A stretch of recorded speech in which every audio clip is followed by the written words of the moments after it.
What does child labor look like? Child labor is gruesome and heart-wrenching to look at. A simple Google search shows us children of all ages doing hard labor such as laying brick. I'm 20 years old and I'm not even sure I know how to lay brick. Child labor looks like the development and cognition of kids suffering. These children should be at school, reading books, learning how to write their name, and playing games outside. It is a shame they are robbed of their childhood.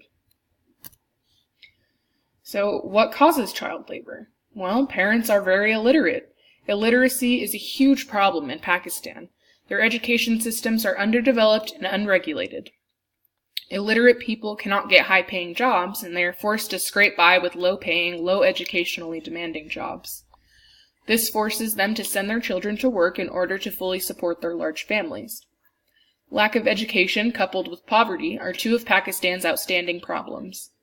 These factors led to understandable results from the most recent survey on child labor. In 1996, the government of Sharif collected results that found approximately 3.3 million children were working. 73% were boys and 27% were girls, respectively. With these findings, in comparison to the total workforce in Pakistan, children constitute for almost 7%. Well, what are the effects of child labor? Their education is put on the back burner. This affects their morals and values. They do not learn to value education or to love learning. They do not learn how to read or write.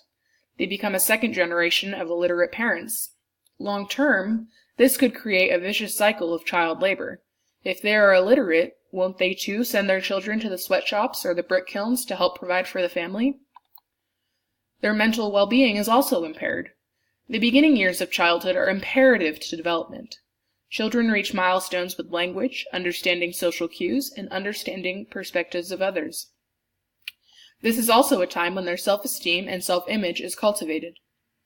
Spending their days in a sweatshop can weaken their ability to develop to their highest potential. Finally, has it ever occurred to anyone how unsafe it is for children to work in factories or brick kilns? Their tiny, breakable, still developing bodies are at risk for endless health defects from working in such environments. A study conducted in Sialkot, Pakistan, revealed the severely detrimental effects of children's interaction with leather products and metals of surgical instruments. Blood, saliva, hair, and urine samples were collected from exposed child factory workers, and shocking amounts of metal were discovered. The higher the concentrations of metal, the higher the oxidative stress that was found in the children. Furthermore, the study found the primary exposure pathway was the inhalation of industrial dust.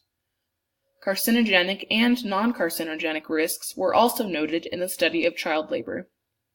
It was concluded that chronic exposure can make the children more susceptible to the development of diseases in adolescence. Is your football child labor free? Pakistan has taken the initiative to pass several acts and laws to eliminate child labor. Pakistan's constitution prohibits employing anyone under the age of 14 in mines, factories, and other hazardous occupations. In subsequent legislation, Pakistan passed 2 acts impacting child labor percentage: the Employment of Children Act of 1991 and the Bonded Labor System Abolition Act of 1992.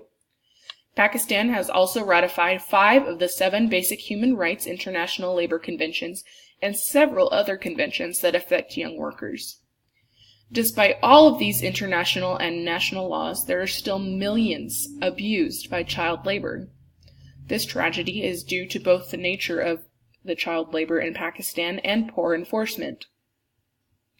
The football stitching industry has made the most substantial strides in eliminating child labor of all the industries that utilize child workers.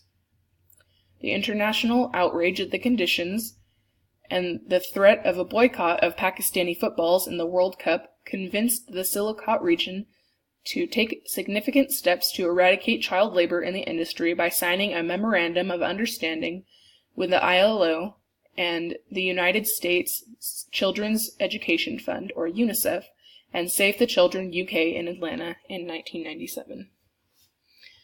In conclusion, education can eliminate child labor.